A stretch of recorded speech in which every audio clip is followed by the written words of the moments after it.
잠시 쉬었으니 이제 또 다시 시작하겠습니다. 자, 세월이 참으로 유수와 같이 또는 쏜 화살과 같이 지나가는 것 같습니다.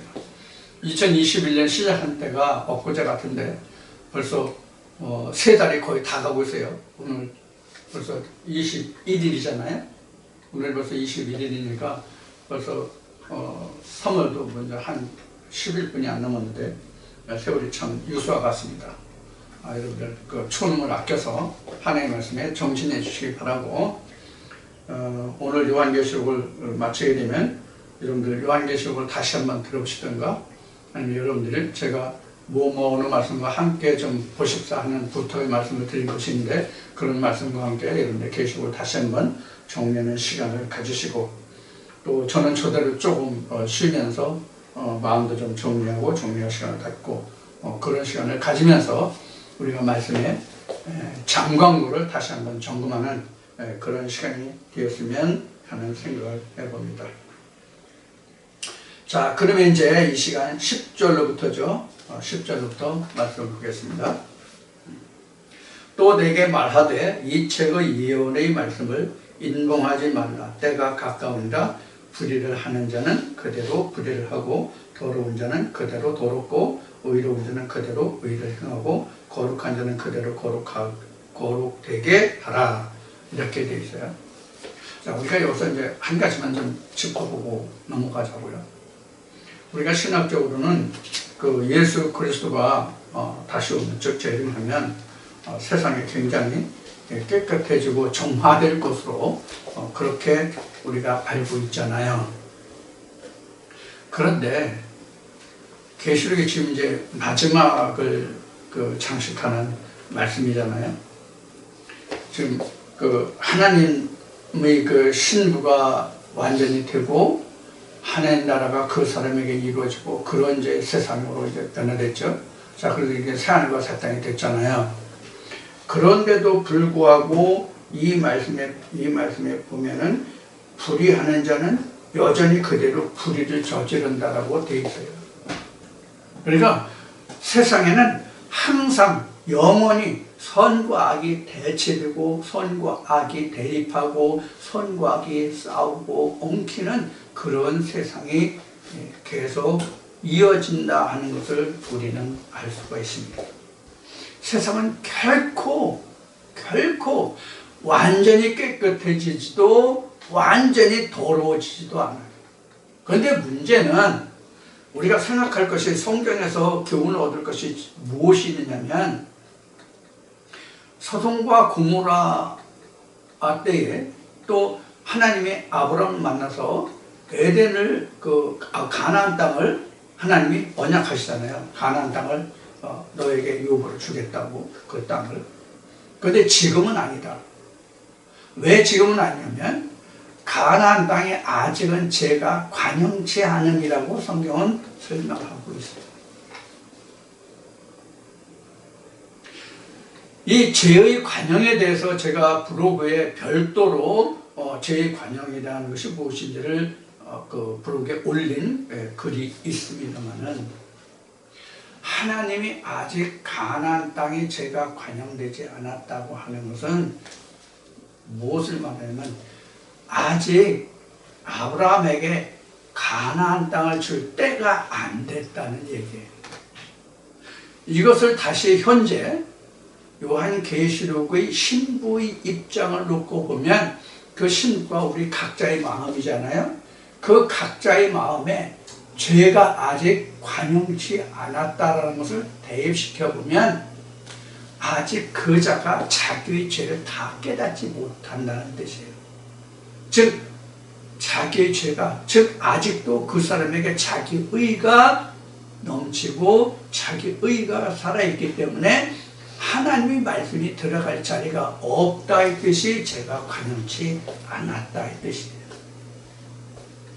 그러니까 자기 죄와 허물을 본다는 것은 그 죄가 그만큼 관영이 됐다는 얘기예요.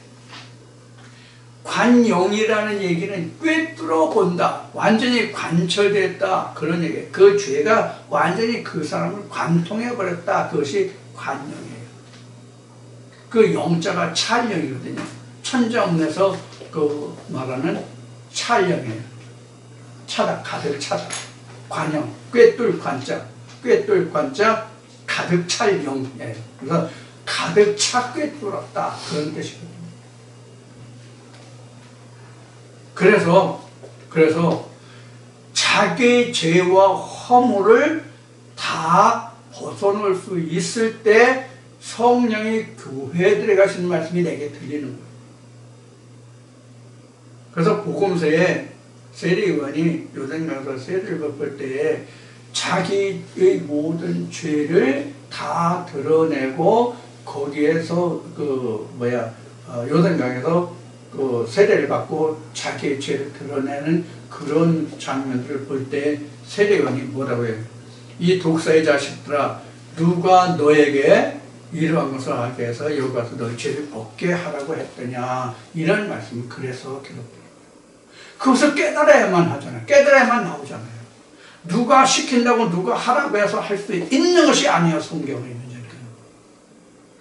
세상의 문제도 그래요. 세상의 문제도 절대적으로 자기가 인정할 때, 필요하다고 깨달을 때, 이게 내가 반드시 필요하다고 할 때, 예를 들어서 담배 피는 사람, 술 마시는 사람, 노름하는 사람, 공부 안 하는 사람, 뭐 하는 사람 다 그것을 주변에서 부모들이, 형제들이, 친구들이 이러면 안 된다, 저러면 안 된다, 이렇게 해야 된다, 저렇게 해야 된다, 그거 안 들려요.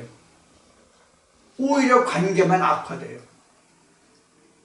근데 하다가 자기가 그것을 담배를 많이 폈더니 내가 폐암에 걸려서 내가 폐가 어떻게 해서 내가 죽게 생겼다.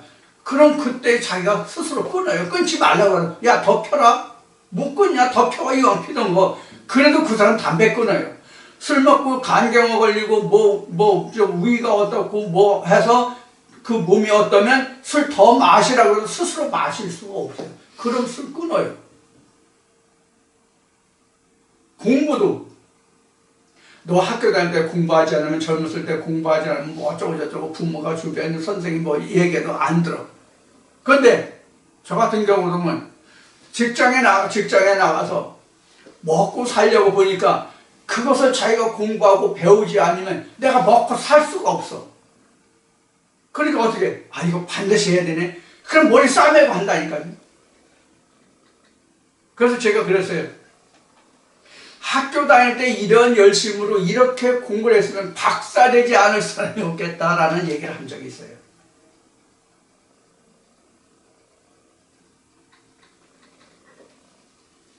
성경도 마찬가지예요.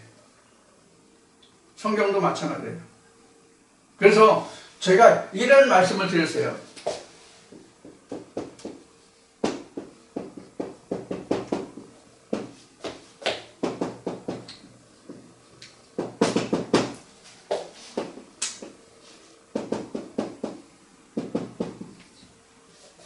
요것은 오늘 처음 말씀드렸는데, 공개적으로는, 개인적으로는 제가 말한 적이 여러 번 있지만은, 학습까지는 말했어요. 학이 시습지 불역 열호 이렇게 말했어요. 근데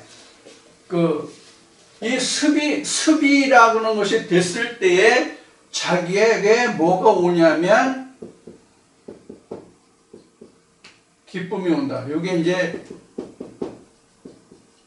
이 기쁠 열자하고 같은 뜻으로 쓰는 게 이게 설이에요. 이게 열로도 있고 설로도 있고. 보통 이게 설이죠.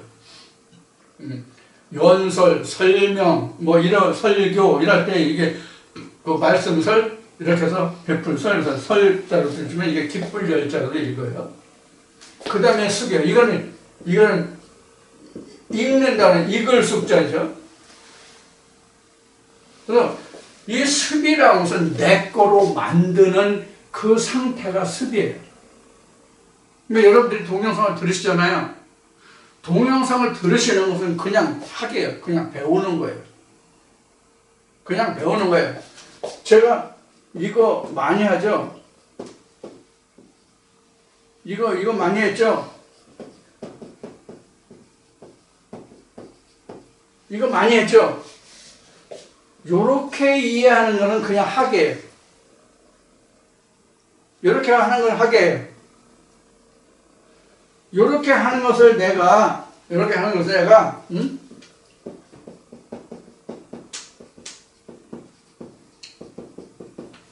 계산 및 검산까지 왜 이렇게 되는지를 이렇게 A 플러스 B, A 플러스 B 이렇게 해서 A가 둘이니까 이렇게 해서 B가 둘이니까 이렇게 하면 AB, AB 이렇게 해도 AB 그냥 두 개구나 이래서 풀어보고 이것이 이게 맞네라고 검산까지 할 수 있으면 습이야.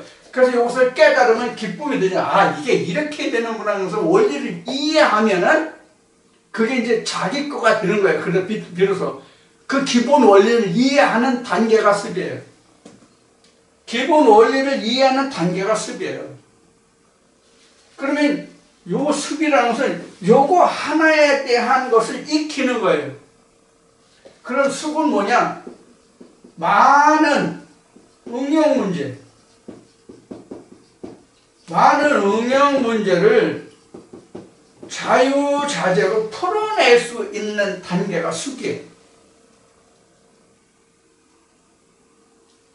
그래서 우리가 하나님의 태초에 천지를 창조하시니라 라는 말씀이 있으면 이 말씀이 천지를 창조하고 하늘은 하나님이고 이 땅은 사람을 얘기해. 이것을 하나님 형상대로 만드는 천지 창조다. 이 기본 것을 이해했다면 이 천지 창조라는 말씀을 따라서 그 성경 전체를 아울러서 이렇게 말씀을 쭉 봤을 때 이걸 이렇게 하면 이것도 천지창조, 이 말씀도 이렇게 하면 천지창조, 이것도 이렇게 하면 천지창조, 이것도 이렇게 하면 뭐 천지창조가 되네.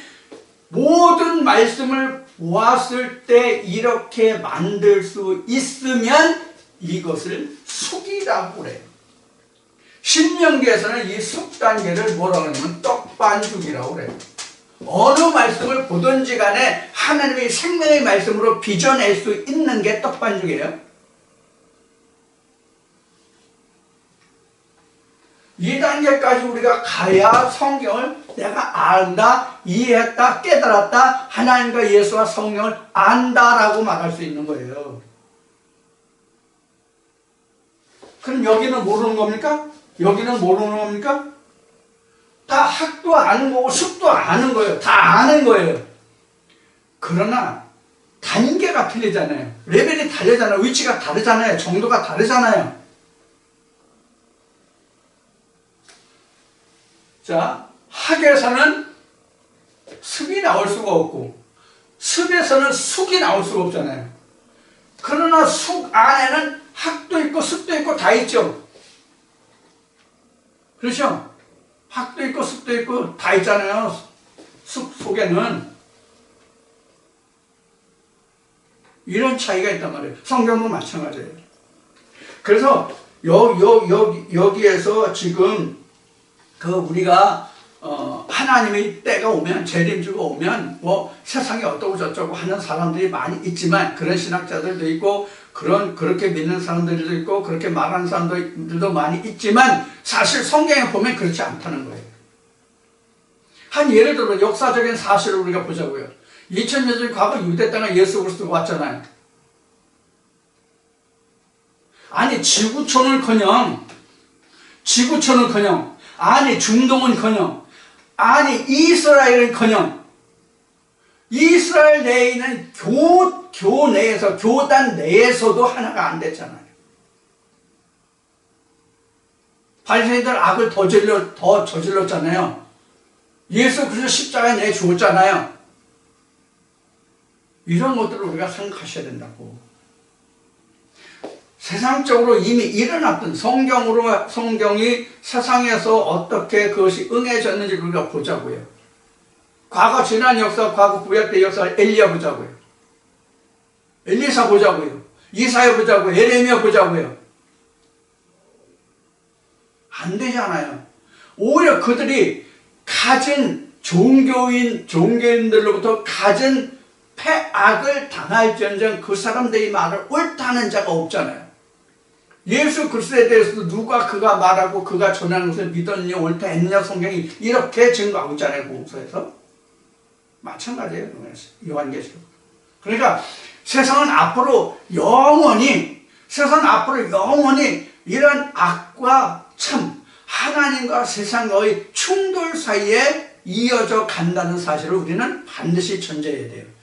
이 이야기는 바로 뭐냐면 그만큼 우리가 하나님을 바르게 찾고 믿는 일이 힘들다 하는 얘기예요. 쉬운 일이 아니다 하는 얘기예요. 성경에는 너무 내가 의롭지도 말라라는 말이 있어요. 그렇다고 우리가 의롭게 되지 않으면 어떻게 돼요? 너무 네가 지지하치게 스승되지도 말라는 말씀이에요. 그럼 그렇지 않으면 어떻게 돼요?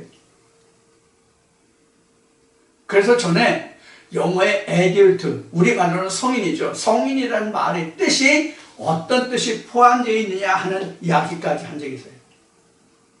사실 성인이라는 것은 뭐가 성인이냐 하면요, 적당히 악과 불의와 야합할 수 있는 자가 바로 성인이에요. 고지고대로 살면 못 살죠. 오늘날 지구촌이 정치적, 정치, 경제, 사회, 문화적으로 전부 다 비틀린 세상이 지금 비틀린 세상을 살아가고 있잖아요. 그럼 이 비틀린 세상을 누구나 다 옳다고 하나요? 틀리다고 하는 사람들도 많잖아요. 근데 그 틀린 것을 틀리다라고 말할 수 있는 위치에 있는 사람들이 묵묵부답으로 그냥 있는 사람들이 많잖아요. 오히려 그들과 야합하는 자들도 많잖아요. 특히 정치계, 경제계 이런 데서 그런 일이 많이 일어나고 있죠. 자, 이런 것들이 바로 우리가 성경 하나님의 말씀 안에서 똑같다는 것을 우리가 알면 돼요. 그런데 이것이 세상으로 너무 지나치게 되면, 세상적으로 인간적으로 너무 지나치게 되면 그때에 간섭되는 것이 뭐냐면 하나님의 역사예요. 이것을 성경적으로 말한다면 이것을 말세라고 하는 거예요. 그래서 성경은 이것을 말세라고 하는 거예요. 자, 그래서 불의를 하고 더러운 자는 그대로 더럽고 의로운 자는 그대로 의롭고, 이런 거예요. 근데 이제 소돔과 고모라의 멸망같이 악이 너무 팽창하면 하나님이 거기에 직접 개입하신다는 거, 이 사실. 그러니까 우리가 이런 것을 봐서 성경과 삶이라는 주제로 몇 시간 말씀을 전하는 것이 있지만은, 그래서 이 세상이 악하면 악할수록 하나님이 직접 개입하실 때가 빨리 도래한다는 사실을 우리는 세상을 보고 알라는 얘기예요. 그래서 그런 취지로 성경과 삶이라는 말씀을 몇 시간 동안 증거한 거예요. 우리가 이런 말씀에서 지혜를 얻어야 우리가 이 시대를 보고 알 수 있거든요. 그래서 요한복음 3장에서도 예수님이 이고도내가 뭐 바람이 불어서 뭐 하고 뭐 비가 오겠다, 아침에 해가 없다면 또 뭐 저녁 노리지면 아침 노리지면 날씨가 어떻게 했다 너가 그러지 않냐. 그래도 이거 하루의 기상을 보면서 왜 하나님의 기상을 알지 못하느냐, 이렇게 이제 말씀하신 것이 바로 그거예요. 그래서 우리가 성경만 파고드는 것도 중요한 일이지만 성경을 파고들면서 세상과 어떻게 이것을 접목해서 이 시대를 바르게 살아갈 거냐 하는 것도 우리에게는 굉장히 중요한 일이에요. 그래서 이 시대를 예비할 수 있는 모든 도피처가 바로 곧 그래서 하나님인 거예요. 하나님을 알므로써 세상을 볼 수 있는 영안이 열리고 그 영안이 세상을 볼 수 있는 눈도 트여주기 때문에. 자, 이런 것은 이제 뭐 별도의 얘기가 된다고 할 수도 있겠지만은 결코 그렇지는 않고요. 자, 그래서 12절 보면 보라 내가 속히 오리니 내가 줄 상이 내게 있어 각 사람에게 그것의 일한 대로 갚아주리라. 자, 여기 12절에 보면 내가 속히 온다고 그래요. 그러다 이제 지난 시간도 앞 시간에도 이제 잠 쉬었다 하지만 좀 쉬었다가 이제 쉴 시간 두 번째 시간, 오늘 두 번째 시간 계시록으로는 이제 22절부터는 셋째 시간인데 마지막 시간이 됐는데 오늘 좀 시간이 조금 더 걸려도 이 시간은 계시록을 다 마치고 끝내도록 하겠습니다. 여러분들 양지해 주시고요. 오늘 시간이 좀 길어서 끝까지 인내하시면서 끝까지 다 들어주시기를 부탁드립니다. 자, 또 잠깐 틈을 타서 이야기하면 좋아요와 구독을 많이 눌러주시기 바랍니다. 자, 한번 구독을 신청하신 분은 구독을 다시 누르면 구독이 취소가 됩니다. 좋아요도 한번 누르면 좋아요가 올라가는데 또 누르면 좋아요가 취소가 됩니다. 그거 참고하신 거라고요. 자, 그래서 여기 보면 예수가 다시 온다고, 내가 속히 온다고 여기 되어 있어요. 그러면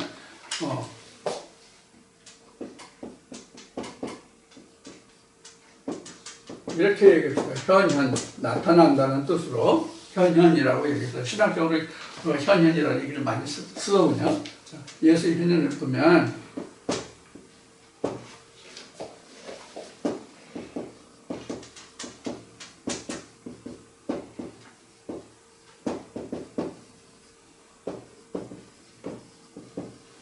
이렇게 씁니다.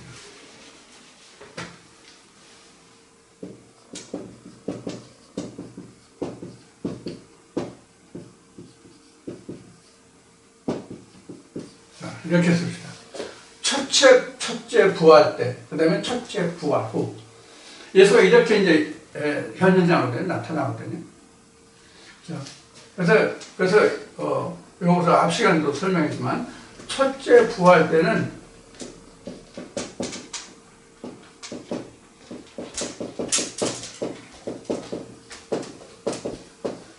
현재는 영이죠.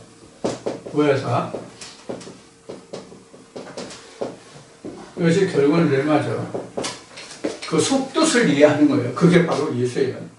자, 그러면 이 예수의 현에서 첫째 부활 때 예수가 나타난 예수의 자신이라서 예수 영이에요. 예수 영, 그 보혜사 렘마인데 이 예수의 영이 왔다는 그 증거가 뭐냐면 여러분들이 성경을 지금까지 아무리 읽어도 그 내용이 그 뜻이 무엇인지를 모르던 사람들이 한 말씀 한 말씀을 시작해서 그 말씀이 읽을 때마다 그 모든 말씀들이 그 속뜻이 깨달아지고 그 속뜻이 보여지는 현상이 바로 예수의 첫째 부활이에요. 다시 말씀드려요. 예수의 첫째 부활, 우리가 성령 받았다고 하는 얘기는 제가 다른 동양 쓰고 그런 그 내용이 많이 있지만은 우리가 뭐 옛날 같으면 교회마다 사경을 해서 부흥회 또 기도원에 가서 뭘 해서 자기가 눈물 콧물 흘린 거 이것을 우리가 성령 받았다, 자기 마음이 뜨거웠다, 눈물을 흘렸다, 왜 이래서 성령 받았다라고 이야기하는데 그건 성령 아니에요. 자기 마음에 자기 기분에 도취된 거예요. 자기 기분에 도취된 거라고 그건요. 그럼 성령 받았다, 예수가 내게 부활해왔다, 첫째 부활했다는 뜻은 무엇이냐면 지금까지 성경을 아무리 봐도 그 내용이 그 뜻이 무엇인지 전혀 몰라. 단 한 말씀도 그 내용이 뭔지를 몰라. 글자는 읽는데 글자뿐이지 그 내용이 뭔지를 몰라. 이건 성령 없는 거예요. 내가 눈물 콧물 아무리 했어도 마음이 뜨거워서도 아닌 거예요. 그건 자기 생각에 놓치는 거예요. 그럼 예수가 첫째 부활, 예수 자신이 출현했다는 뜻은 뭐냐면 이와 같은 상태에서 내가 성경을 볼 때마다 이 말씀이 전에는 전혀 무슨 뜻인지 몰랐는데 이 말씀이 깨달으니 이게 이런 뜻이었네? 그런 현상을 시작으로 이 말씀을 바탕으로서 저 말씀을 봐도 저 말씀에서 다시 그 말씀을 봐도 이렇게 성경을 읽어서 저 말씀을 볼 때마다 그 말씀이 새롭게 깨달아지고 깨달아진 말씀의 그 깊이가 더욱더 깊이더라고 그 말씀이 짝이 된 말씀이 찾아지고 이렇게 엮어지는 이러한 현상을 우리가 예수의 첫째 부활 이렇게 얘기할 거예요. 이게 거듭남의 시작이에요. 이게 잉태예요. 그럼 그 깨달아진 말씀 내 마음속에 신비에 새겨지잖아요. 이게 바로 잉태예요. 그게 수정이에요. 뭐가? 하나님의 말씀이 내 마음에 잉태 수정되는 거예요. 이때부터 내가 예수 그리스도로 하나님 형상으로 지어지기 시작한단 말이에요. 이게 조화의 시작이에요. 잠언 8장에 기록된 조화의 시작, 천지 창조의 시작이에요. 그게 창세기 2장 7절에 생기가 들어가면 생명이 되었다 이 말이거든요. 그러면 생기가 들어갔는데 그 생기가 생명이 되는 것은 말씀이 다 그런 현상으로 일어나야 돼요. 그래서 그 말씀 모든 말씀마다가 다 뭐예요? 예수 그리스도의 하나님이잖아요. 그걸 예수를 성경 뭐라고 설명하고 있어요? 양이라고 그랬죠. 하나님의 어린 양이라고 그랬죠. 그 양은 또 뭐예요? 하나님의 백성이죠. 그 말씀이 많이 있으면 있을수록 그 사람에게는 뭐가 많은 거예요? 하나님의 백성, 어린 양떼가 많은 거예요. 마치 야곱의 외삼촌 집에서 그 라반의 그 양떼를 자기 양으로 만들어가는 과정과 똑같은 거예요. 양이 본래 내 거 아니잖아요. 하나님 거잖아요. 근데 내 양으로 만들어 가잖아요. 자기 방식으로 양을 치는 거죠. 야곱이 자기 방식으로 양을 쳐서 자기 새끼를 늘려갔잖아요. 자기 소유를 늘려갔잖아요. 나도 내 방식대로 양을 쳐서 내 소유를 늘려가는 거예요.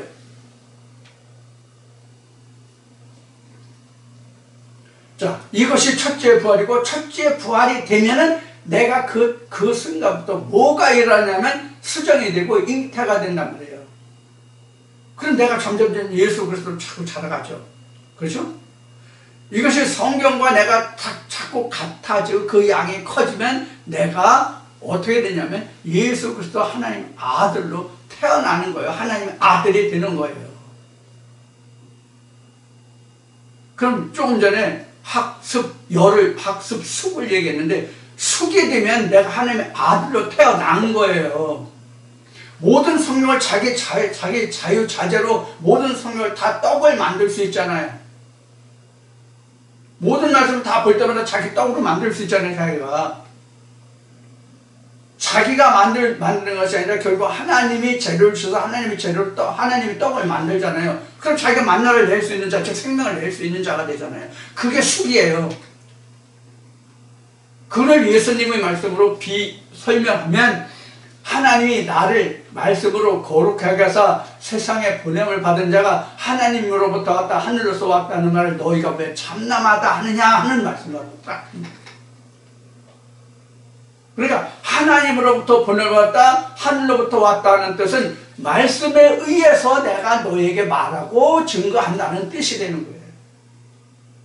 그것을 하늘에서 왔다, 하나님께로 왔다, 하나님께로 보냄을 받았다, 난 스스로 온 게 아니다, 이렇게 말하는 거예요. 그러니까 그 근거가, 이 말씀의 시작이 성경에 있다, 하나님께 있다, 그런 뜻이 내가 하나님께로 왔다 하는 뜻이에요. 그 내가라는 것은, 내가라고 하는 것은 2000년 유대 때 왔던 예수도 아니고, 지금 여러분들과 함께 여러분들에게 이 말씀이 이러하다라고, 성경이 이러하다라고 말하는 나 이태수도 아니고, 내가 증거하는 예수가 말하는 그 말씀 자체란 말이에요. 내가라는 말.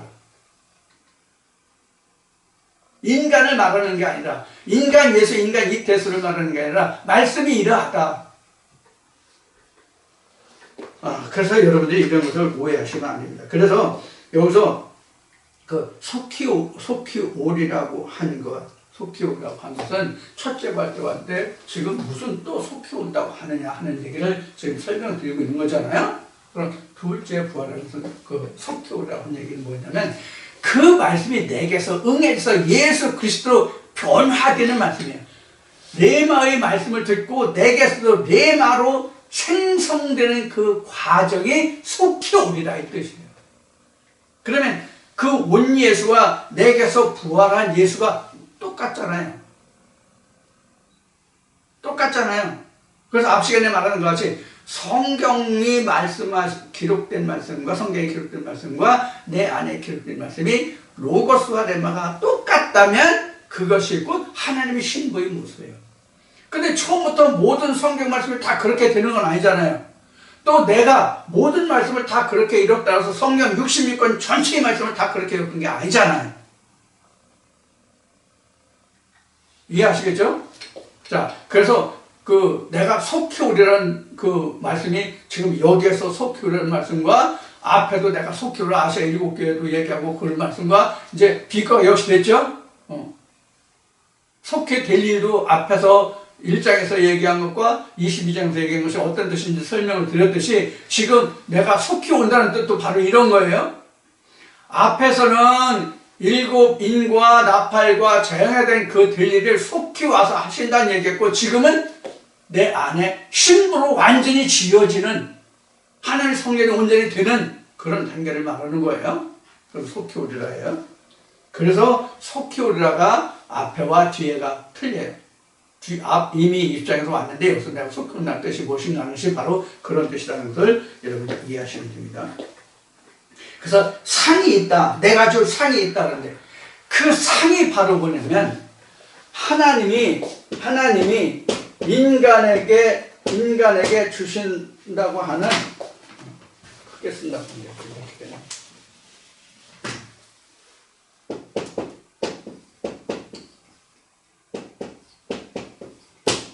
이 상이라고 하는 것이 바로 뭐냐면 이렇게 써요. 오해가 없죠. 각자가 예수와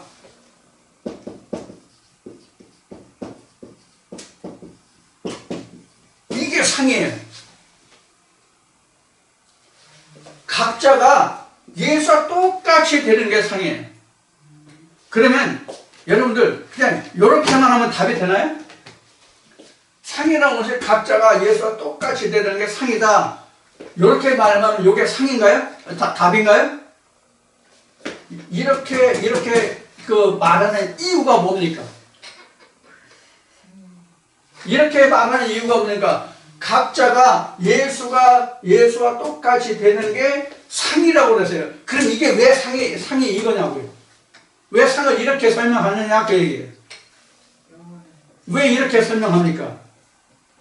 이게 결국은 뭐예요?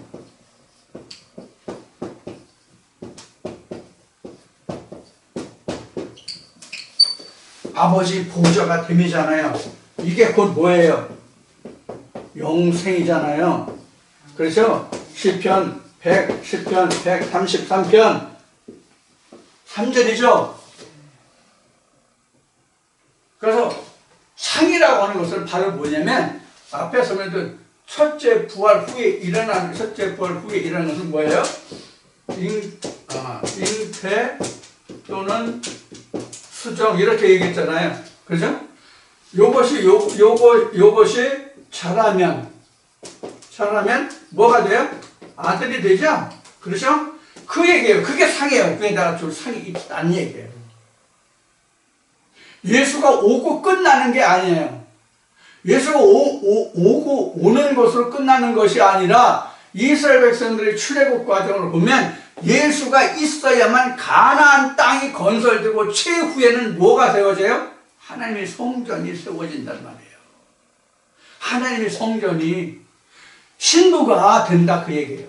내가 각자가 하나님의 신부가 된다 그런 얘기예요. 하나님의 신부가 된다는 그 뜻은 바로 이런 뜻이란 말이에요. 각자가 예수가 있다. 이게 상이란 말이에요. 이게 가나안 땅 건설이고 이게 신부란 말이에요. 그 성전을 보지 못했다고 되어 있잖아. 그 성전을 보지 못했으니 그 자체가 성전임이라 되어 있잖아요. 앞에 21장에서 봤죠. 그럼 22장에서 끝난 게 아니라 지금 21장의 연속이라고 지금 하나님의 성전이 되는 그 전 과정을 지금 계속 진행되는 과정을 설명하고 있다고. 이것은 언제까지냐? 내가 이 세상에서 죽어서 하나님께 불려가는 그날까지, 하나님 보좌에 이르는 그날까지 계속 이어질 일이라고. 이것을 그래서 평생 이룰 일이다, 평생 해야 할 일이다, 이렇게 설명을 이미 드렸어요. 상이라는 게 무엇인지 아셨죠? 자, 그런 뜻입니다. 자, 그래서 각 사람에게 그 일한 대로 갚아주라. 이 일한 대로가 우리가 신학적으로 말하면 행한 대로 갚으리라, 행한 대로 갚아주리라, 또는 심은 대로 거두리라, 이렇게 말하는 부분인데, 그 일한 대로 갚아준다는 얘기가 바로 무엇이냐면, 계시록으로 설명한다면 그 음녀와 666과 바알과 바벨론과 음녀와 여왕으로 심으면 그것으로, 성령으로 예수 그리스도로 하나님 말씀으로 심으면 하나님의 상급으로 영생으로 준다 그 뜻이에요. 그럼 여러분들 이 말씀을 들으시면서 여러분들이 무엇을 생각할 수 있어요? 일반적으로 신학을 가르치면서 교회 다니면서 열심히 그 봉사활동하고 세상적으로 인간적으로 좋은 일을 하면 그 행한 대로 갚아주리라. 이런 뜻으로 이해하시죠? 그런 뜻이 그런 말이 얼른 생각나죠? 그런 게 아니란 말이에요. 그런 게 아니라고. 어떤 말씀으로 내 마음에 심었느냐가 여기서 일한 대로 갚아주리라요. 육신의 행위대로 일한 대로 갚아준다는 뜻이 아니라 내 마음에 어떤 말씀으로 심어서 내 마음이 이루어졌느냐에 따라서 그거대로 갚아준다 이 뜻이란 말이에요. 행위적인 것이 아니라 어떤 말씀을 네 마음에 어떻게 심었느냐에 따라서 갚아주리라 그런 말이란 말이에요. 이거 여러분들 절대로 착각하시면 안 됩니다. 오해하시면 안 됩니다. 이 부분을 여러분들에게 설명드리고 그 다음에 13절에 나는 알파와 오메가의 처음과 나중에 시작과 끝이라 끝이라 이렇게 되어 있죠. 이것도 설명을 참 굉장히 요상하게 설명하고 얘기하는 사람들이 많은데 이거는 한마디로 말하면 창세기에서 요한계시록까지 영부터 영원까지 오로지 예수 그리스도 뿐이다 그 얘기예요. 어떤 말씀을 봐도 거기에는 나에 관한 기록이라고 예수님이 말씀하신 바와 같이 모세의 모든 글에 써진 것이 나에 관한 것이라고 예수님이 말씀하신 것 같이 성경 전체가 다 예수 그리스도 나에 관한 것이다 라는 얘기예요. 그 뜻이 알파 오메가 처음과 나중 시작과 끝이라는 이야기입니다.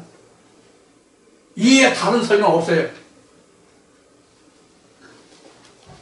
그 다음에 그 두루마기를 빠는 자는 복이 있으니 이는 저희가 생명나무에 나아가며 문들을 통하여 성에 들어갈 권세를 얻으려 함이로다. 자, 여기서 우리가 볼 게 있어요. 자, 두루마기를 빠는 자들, 두루마기 언제 받았죠? 두루마기 언제 받았어요? 두루마기가 어디서 나오냐면 계시록 6장에서 이런 대목이 나와요. 하나님, 우리를 신원하여 주시지 않기를 어느 때까지 하려 하시나이까? 이렇게 하나님께 기도할 때 하나님이 그들의 기도를 드시고 그들에게 두루마기를 주고 내 동무들의 수가 차기까지 기다리라는 말씀이 나와요. 이게 계시록 6장이에요. 그때 두루마기를 주거든요.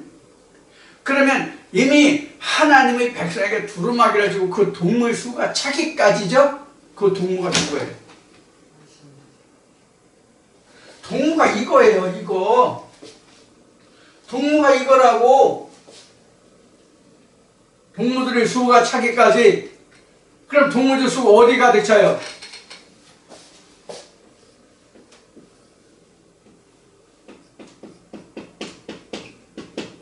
지성소죠?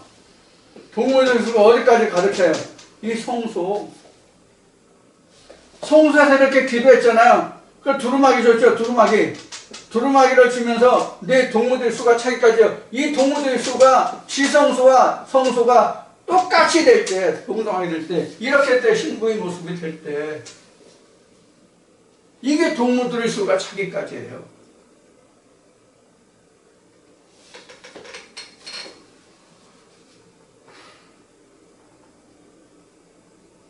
하나님이 창세기에서 아브라함을 하나님이 뭐라고 그랬어요? 벗이다, 친구다. 예수가 제자들을 뭐라고 그랬어요? 너는 다 제자라고 그랬어요?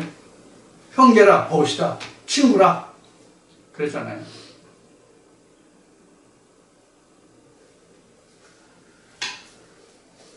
백성이라는 백성, 국민, 창세기에서 두 국민이 뱃속에서 싸운다가 다툰다고 그랬잖아요.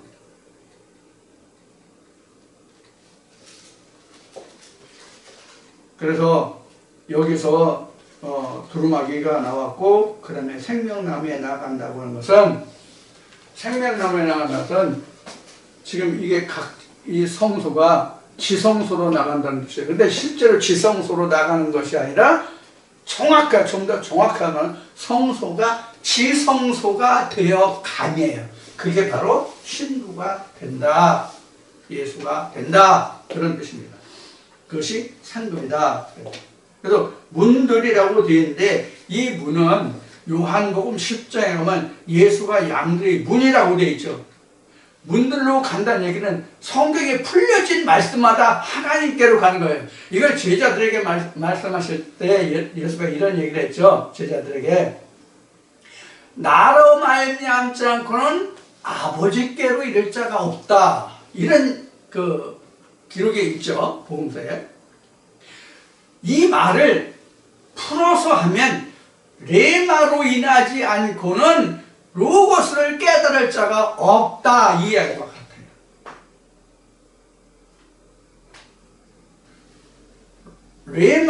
레마에게 있어서는 로고스가 아버지잖아요. 그 근원이란 말이에요. 아버지라는 얘기는 근원. 레마의 근원은 로고스잖아요. 로고스 속에 레마가 있잖아요. 그럼 레마는 로고스가 아버지가 된단 말이에요. 레마는 로고스의 아들이 되고 레마는 로고스의 아들이 되고 로고스는 레마의 아버지가 된단 말이에요. 근데 우리는 아들 하면 2000년 유대 땅에 온 예수를 하나님의 아들로 생각하잖아요. 근데 그 예수는 로고스와 레마를 입은 자란 말이에요. 요한복음 1장 14절. 이거 수없이 얘기했기 때문에 더 이상 말하지 않겠습니다. 그래서 문들을 통하여 성에 들어갈 권세를 얻으려 합니다.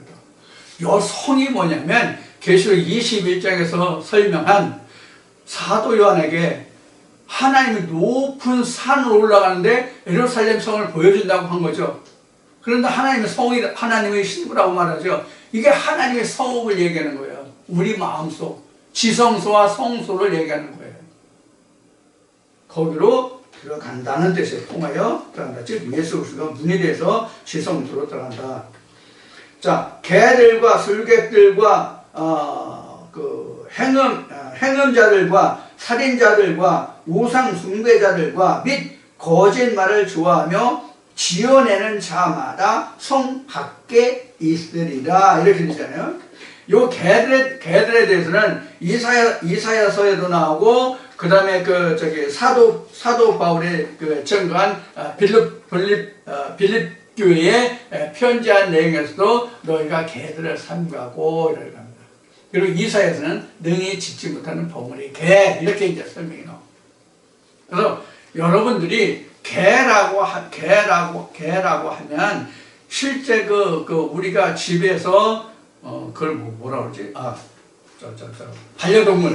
반려동물으로 개나 고양이나 이런 것을 지금은 많이 키우는데, 옛날에는 그 식용으로 개를 많이 키웠지만, 지금은 반려동물로 개를 많이 키우잖아요. 이러한 개들을 말하는 것이 아니라 하나님의 말씀을 하지 못하는 자. 이사야서는 이렇게 해요. 내 좋은 것 같이 벙어리가 어디에 있느냐? 내가 보낸 좋은 것 같이 벙어리가 어디 있느냐고 하나님 말씀하시거든요. 그럼 벙어리라는 것은 뭐냐? 생기를 주장하지 못하는 자, 즉 우상이에요. 생기라는 것은 뭐냐? 레마예요. 레마를 알지 못하고 레마로 하나님 말씀을 증거하지 못하는 자들은 전부 다 벙어리캐, 능히 짓지 못하는 벙어리캐. 그래서 사도 바울은 빌립보 교회에 편지할 때 능히 짓지 못하는 개들을 삼가라. 너는 개들을 삼가라 그랬어요. 개들. 사도 바울 때 길거리에 들판에 미친 개들이 많아가지고 그 개들을 삼가라. 개한테 물려가지고 광견병 걸릴까봐 너희가 개들을 삼가라는 그런 뜻이 아니란 말이에요. 그래서 이사야 56장과 빌립보서 3장을 여러분들이 참고하시길 바라고요. 그 다음에 16절에 보면 나 예수는 교회들을 위하여 내 사자를 보내어 이것들을 너에게 증거하게 하였노라. 나는 다윗의 뿌리요 자손이니 곧 광명한 새벽별이다. 자, 여기서 나 예수는 교회들을 위해요. 그러니까 그 건물로 지어진 그러한 교회들이 아니라 조금 더 넓은 의미로 말하면 아시아 7교회를 말하고, 좀 더 세밀하게 말하면 아시아 7교회 내에 하나님이, 예수가, 성령이 분부한 바를 지켜 행하는 그들이 바로 교회예요. 좀 더 좁게 말하면, 좀 더 나가서 진행해서 말하면, 이렇게 된 사람들이 진짜 예수 그리스도가 말하는 교회예요. 이런 자들에게만 무슨 말씀이 들려요? 성령이 교회들이 가시는 말씀이 들린단 말이에요. 이런 자들만이 성령이 교회들에 가시는 말씀이 들린다고. 건물의 교회에 나가는 그 사람들에게 성령이 교회들에 가시는 말씀이 들리는 것이 아니라, 이렇게 된 사람들에게만 성령이 교회들에 가시는 말씀이 들린다고. 이것이 조금 전에 말한 과부의 사정은 과부가 알고 호렙의 사정은 호렙이가 안다 라는 속담으로 말하는 부분이에요. 성령을 가진 자는 성령으로 말하지 않으면 들리지 않잖아요. 요한 1서에 그래서 기록되어 있잖아요. 하나님 영을 다 믿지 말고 영을 분별하라. 이게 바로 영 분별이란 말이에요. 이런 데서. 그래서 교회를 위해 사절을 보내 이것들 너에게 증거하게 했노라. 나는 다윗의 뿌리요 자손이니 곧 광명한 새. 그래서 다윗의 뿌리라는 것은 어디서부터 시작했냐면 요한계시록 지금 5장에서 보면은 그 다윗의 뿌리가 이기였으니 그 7인을 풀어준다는 말씀, 그 내용이 나왔죠. 그 다윗의 뿌리예요. 즉 예수 그리스도를 설명해요. 다윗의 뿌리라는 것은 왜 다윗의 뿌리라고 그러면 했느냐? 하나님이 이스라엘의 많은 왕들이 있지만 하나님이 오로지 언약한 왕이 다윗뿐이잖아요. 오로지 다윗뿐이잖아요. 어떤 언약을 하셨어요? 어떤 언약을 하셨어요? 나에게 지금같이 내가 나를 순전히 나를 청종하면 내게서 날 씨들에게서 그 의가 영원히 이어지리라 하는 언약이란 말이에요. 그 언약. 하나님의 의에 대한 언약. 의가 뭐냐면 이거예요. 자리. 무슨 자리예요? 무슨 자리예요? 하나님 나라의 왕이 된 자리.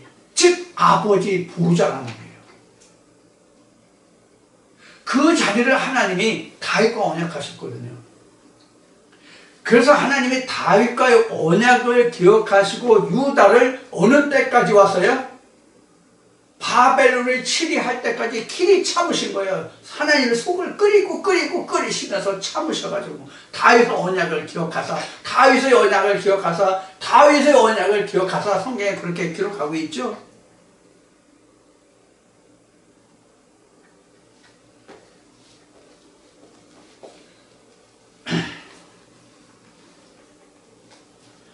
또 새벽별이라는 것은 우리가 이제 그 계명성이라는 뜻으로 이사야 14장인가 저 말씀으로 그 많이들 얘기했는데, 이 새벽별이라고 하는 것은 그 영어로는 뭐라냐면 그 브라이트 그 모닝스타로 나왔거든요.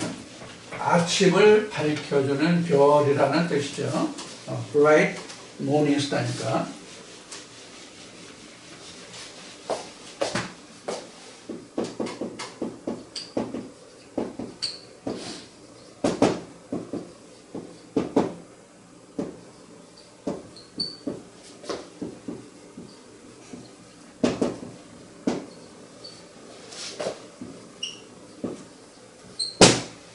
브라이트 모닝스타에서 새벽별로 나왔어요. 자,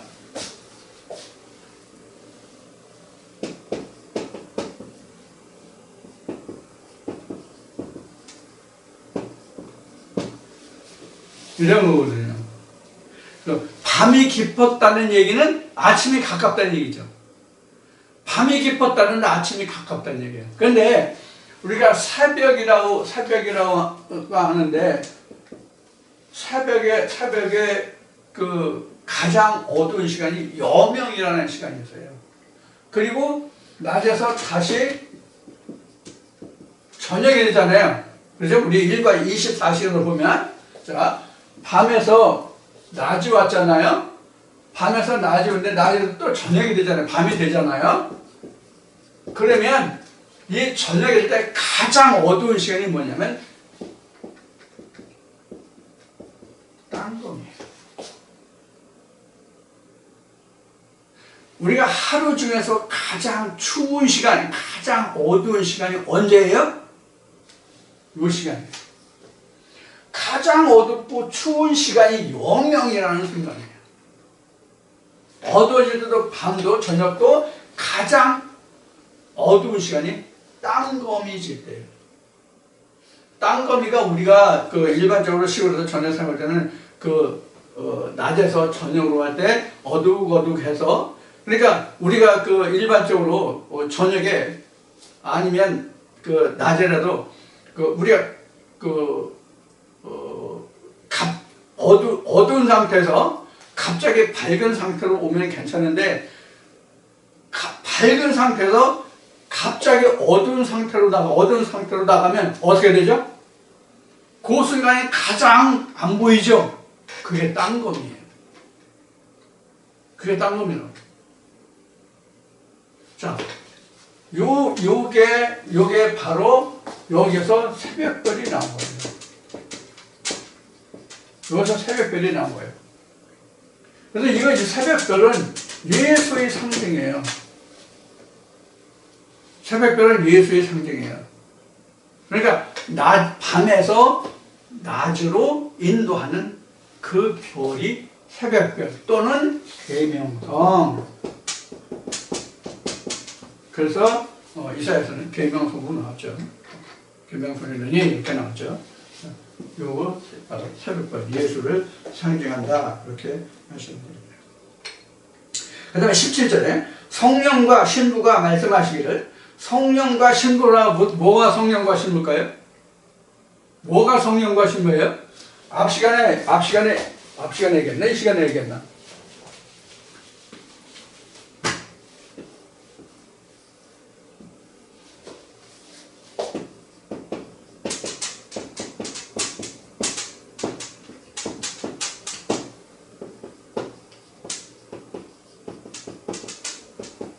이렇게 설명하는 부분이 있죠. 이렇게 설명하는 부분인데 여기가 예수예요. 여기가 예수고 그 다음에 여기가 바로 신부란 말이에요. 이렇게 앞에 설명을 드렸었죠. 이게 바로 신랑과 신부의 관계. 그래서 그 후 11장 2절 앞에 얘기했죠. 바로 요 관계를 얘기합니다. 그래서 성령과 신부가 말씀하시기를 그런데 이 성령이라는 것은 곧 예수를 말합니다. 이게 성령으로 나왔죠. 여기는 성령과 신부가 말씀하시기를 오라 하시는도다. 듣는 자도 오라 할 것이요 목마른 자도 올 것이요 또 원하는 자는 값없이 생명수를 받으라 하시더라. 자, 여기에서 지금 보면은 오라 이 얘기는 신랑과 신부가 오라고 한 거예요. 초청한 거죠. 초대한 거죠. 그런데 이 초대에 응할 사람이 누구냐 하는 것을 말하고 있어요. 이 청함에 올 사람이 누군가 하는 것을 말하고 있어요. 그럼 어떤 사람이 오는가 하면 여기 이 말씀에서 보면 목마른 자, 듣는 자, 그 다음에 원하는 자 그랬어요. 이런 자들은 와서 생명수를 값없이 얻으리라. 자, 여기서 생명수를 값없이 얻으리라 되는데 값없이라고 되는데 값이 없는 건 아니에요. 진짜 세상의 물질보다 더한 값을 치러야 돼. 뭘까요?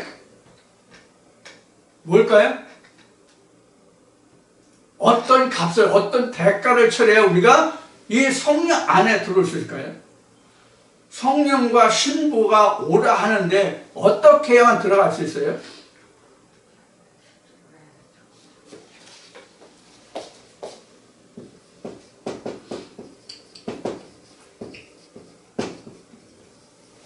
자신의 죽음이 전제해야 되잖아요. 이게 뭐예요?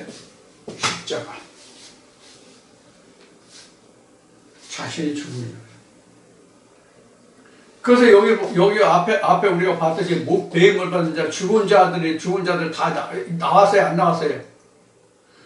실제로 죽었다의 뜻이 아니라 자기 자신이 세상적으로, 영적으로 하나님의 것이 아닌 것을 다 버렸다의 뜻이, 죽었다야, 목 잘렸다의 뜻이에요.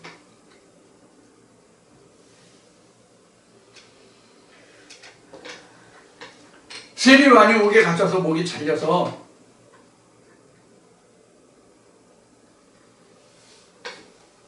소반에 담겨져서 젊은이들은 그런 목이 잘렸다는 뜻이 아니라 예수가 말씀하신 대로 나를 따르거든 네 십자가를 지고 나를 따르라. 그런데 오늘날 영생을 바라고 예수에게 복을 받고자 하는 자들 많이 있을지라도 자기가 스스로 자기의 십자가를 지고 자기가 목뱀을 당하고자 하는 사람들이 있냐고, 그렇게 가르치는 목회자들이 몇이냐고, 우리가 이걸 생각해 봐야 돼요. 대부분 교회에 많은 신학과 목사님들이 계시지만 그분들이 전하는 이야기를 들으면 2000년 전에 예수가 다 해줬어. 2000년 전 유대 땅에 온 예수가 다 해줬어. 오늘 내가 질 십자가를 예수가 다 져줬어. 내가 할 일을 예수가 2000년 전에 다 했어. 오 할렐루야. 나는 그냥 믿기만 하면 구원이래. 이런 개떡 같은. 그럼 교회 뭘 나가 2000년 전에 다 했는데 다 이뤘잖아. 다 이뤘다면 예수님이 다 이뤘다며. 그래서 2000년 전에 다 이뤘는데 내가 지금 믿을 이유가 뭐였어? 다 됐는데. 쉬운 예로 2000년 전에 나로 해서 예수님이 다 밥 먹어줬어. 그럼 내가 지금 밥 먹을 필요 있어요? 없어요? 2000년 전에 예수가 다 먹어줬는데 그것과 똑같은 비유예요.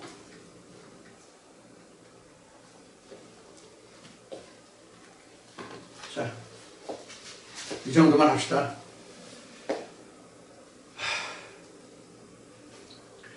자, 18절입니다. 내가 이 책의 예언의 말씀을 듣는 각인에게 증가하노니 만일 누구든지 이것들 외에 더하면 하나님이 이 책에 기록된 재앙들을 그에게 더하실 터이요 만일 누구든지 이 책의 예언의 말씀에서 제어버리면 하나님이 이 책에 기록된 생명나무와 및 거룩한 성에 참여함을 제어버리시라. 그러니까 천국 못 가게 한다는 얘기죠. 이거는 신학이나 목사들 뿐만 아니라 교회 다니는 사람들 누구든지 다 인용하는 사람이에요. 특히 우리가 이 전하는 이 말씀을 가지고 이렇게 전하면 당신들의 소속이 어디요? 어느 교단에 속했어요? 어느 교회요? 어느 신학이요? 이렇게 물어봐요. 이렇게 말하는 사람들이 많아요.